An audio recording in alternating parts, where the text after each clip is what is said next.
Hey guys, so February is officially over, and I know that I have covered some of the books that I've read in other videos that have been posted throughout the month, but what wasn't covered in those videos that I read?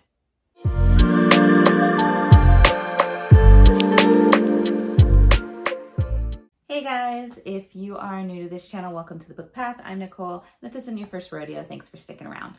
Like I said before, this video is my wrap up for things that weren't covered in Polarthon, Cliterature Readathon, the summertime, cold moon, carnival, those kind of things. Although I do think there might be one or two books that I did read for those that are fulfilling other prompts for other things I was doing, but I'm going to kind of gloss over those ones and not go into detail because they're covered.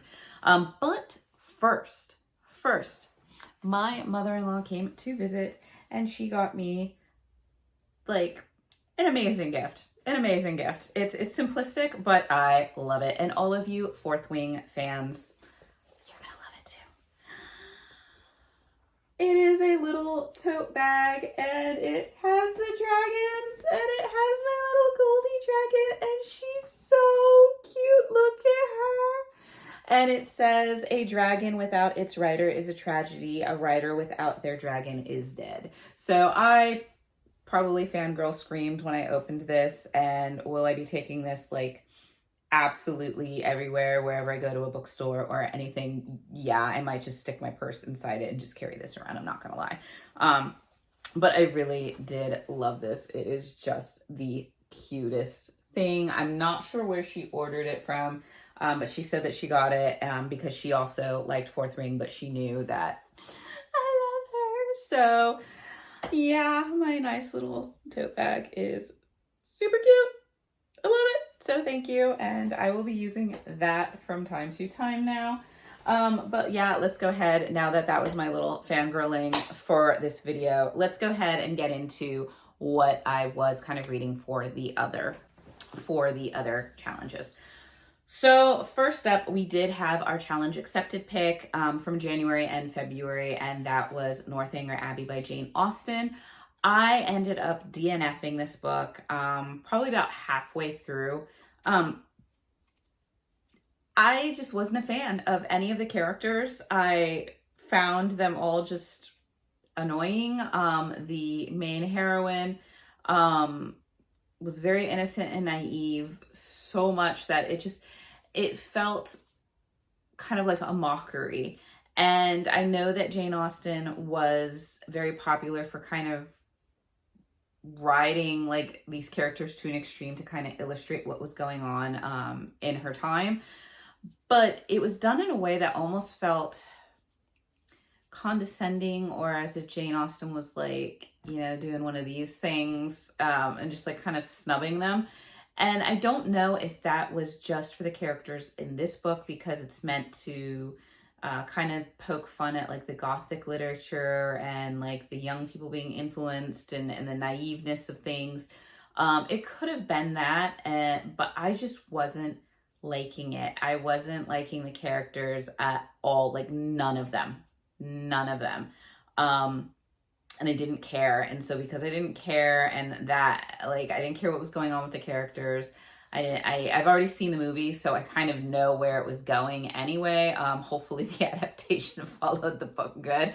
But I didn't like the writing style that was going on. So I will be trying more Jane Austen books in the future. I'll probably give it one more go because I know there's a few more of her books in the challenge accepted jar, and see if maybe this was just the writing style that she chose to pick per Northanger Abbey, and that maybe some of the other books are written in different style or different wording, or the characters are treated a little bit differently.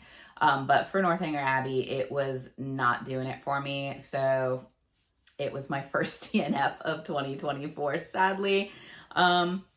But yeah, that is what happened. So we did finish that one. Next up was a book I mentioned that I was trying to get to for Valentine's Day, because once you guys knew the title, you were going to know why I picked it for Valentine's Day. And now I'm like, can I say this? Basically, the title of the book is Cupid is a, and then on the cover you will see a C, like a star, and then NT. And you know what they're saying. I'm not going to say it just because I don't know if I'll get in trouble on YouTube for saying that. But yes, so that is what we read by Drea Dene, and I ended up giving it 5 stars.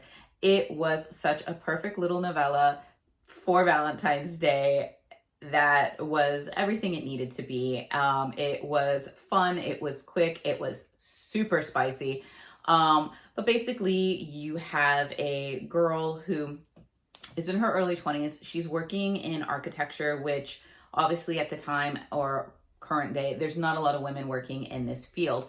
So she obviously feels like she has to really kind of step up her game to prove herself as a female in this working environment. She has a friend who is her roommate that really kind of gets her into all kinds of interesting, spicy situations from time to time, or just possibly dangerous situations. But her friend's always the one that's kind of like, yeah, but it was fun, right? You know, so it is what it is. You got that kind of humor with it.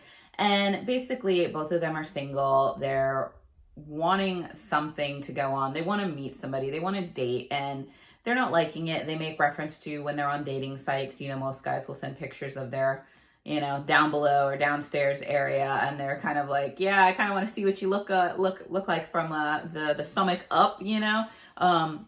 So there's a lot of commentary on like dating sites and apps that are out there, which were kind of funny.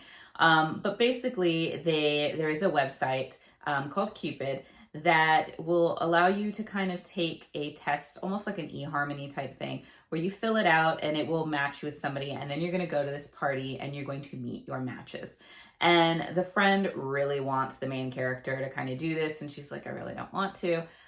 So her friend goes behind her back and does it. And when her friend finds out, she's really, really mad, but she kind of resigns herself to it because she's feeling a little frustrated, because at her architectural firm or place of business, there are 3 male CEOs that they basically started the company as buddies back in college. All of them are extremely successful in their industries. All of them are extremely good looking, and all of them have a crush on her. She is not aware of this, but she is also kind of crushing on all 3 of them.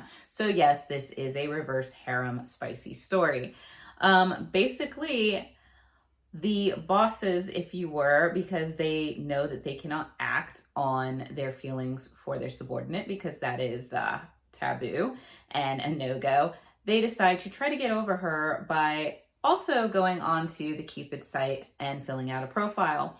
So they go and they show up, and they are all assigned the same symbol or whatever that you are supposed to wear, that your match is going to be wearing. So they're confused because they're trying to figure out, are we each other's matches, or is there like other girls that are going to have the same symbols? Is there one girl? What do we do if there's only one girl? Like, how do we figure this out? And enter the girl with the same symbol, who happens to be their subordinate, the main character. And she is like obviously shocked and dumbstruck. But at this time, the bosses are like, when they figure out that it's her, they're like, all right, it's a sign from a higher power. We have to try to work with her.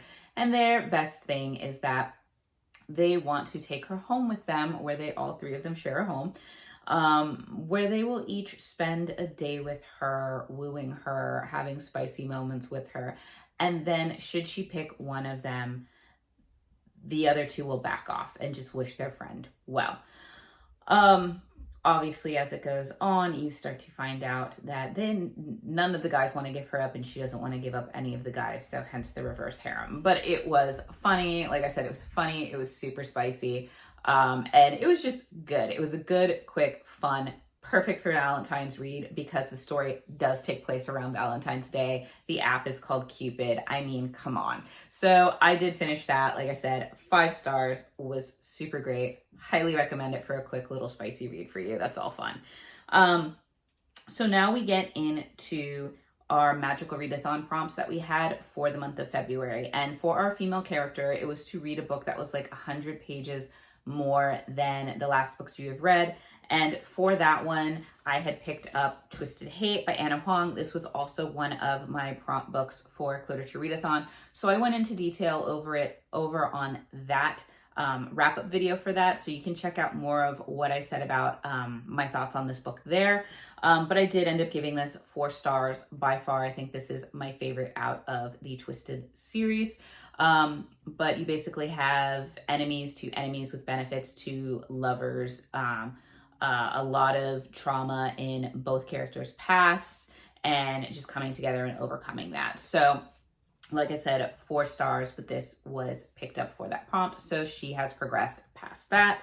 And for the other prompt for my male character was to read a book where there were non-human characters. And I thought this was great to choose either or. I went with the Summertime Circus, but the Summertime Circus or the Cold Moon Carnival would have fit this perfectly because it isn't basically an all-elf cast in this book. So essentially non-human characters. And once again, I'm not really going to go into detail on that plot because I did just do the wrap-up video for both of the Summertime Circus and the Cold Moon Carnival in its own kind of duology review. So you can check that out. I will link both the Cliterature Readathon wrap-up and the Summertime Circus and Cold Moon Carnival review down below if you want to go ahead and check out my thoughts on those. The Summertime Circus was a 3-star and the Cold Moon Carnival was a 4-star, but basically have a fantasy adventure with found family elements, magic, dragons, and all that good stuff. So, be sure to check that one out. But other than that, that is basically what I have read. Like I said, I will, if you want, I can link the Polarthon wrap-up video as well down below so you can see kind of what I had been reading throughout the month between Polarthon, Cliterature Readathon, and then obviously what's in this video here. But I had a blast. I ended up finishing, I think, 9 books, so the same as January, a little bit north of 2,000 pages for the month. So I think from January it was like 3,200, and I think for February it was like 2,500, I'm not sure. But still off to a good start for this year. Once again, my goal for Goodreads was to read 100. So far I'm about 17 or 18 books in for the year, and that is good. So hopefully I can keep that up for March as we tackle the Shadowhunter world. There are also going to be some fun things coming your way, hopefully in the month of March for videos, so stay tuned for that. But let me know maybe what was your favorite book that you read for February.